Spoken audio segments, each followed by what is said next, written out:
ஹால்மார்க்குங்கிற என்ன அப்படிங்கிறதே வந்து இந்திய மக்களில் 90% மக்களுக்கு தெரியாதுங்கிறது தான் அன்றைய நம்பிக்கையும் இன்றைய நம்பிக்கையுமாக இருக்கிறது.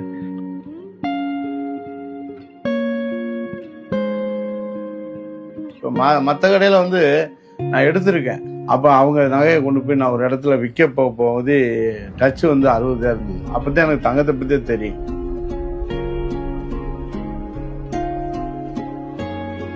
இதில் வந்து பெர்சன்டேஜ் வந்து கோல்டு பெர்சன்டேஜ் வந்து கம்மியாக இருக்குது அப்படின்னு வெளியில் எடுத்த கடையில். நம்ம கடையில் எடுத்தது வந்து கொஞ்சம் நல்லா இருக்குது அப்படின்னு. நல்லா கொஞ்சம்னு இல்லை, பெஸ்ட்டுன்னே சொன்னாங்க. ஆமாங்க, கூட்டுறவு பேங்க்லையும் சொல்லியிருக்காங்க, சவுத் இந்தியா பேங்க்லையும் சொல்லியிருக்காங்க. எங்கே எடுக்கிறீங்க நகை அப்படின்னு சொல்லி. அப்போ நான் சொல்லுவேன், இந்த மாதிரி குமரங்கல்ல தான் எடுத்தேன். அந்த செக்மெண்ட்டுக்கு வந்து இதை எஜுகேட் பண்றதுக்கே ஆள் யாரும் கிடையாது. நம்ம ஸ்ரீகுமரன் தங்க மாளிகை செஞ்ச வேலை என்னன்னா 95ல் ஃபர்ஸ்ட் தமிழ்நாட்டில் BAS certified manufacturing and retail சேல்ஸுக்கான ஹால்மார்க் நம்ம வாங்கினதான்.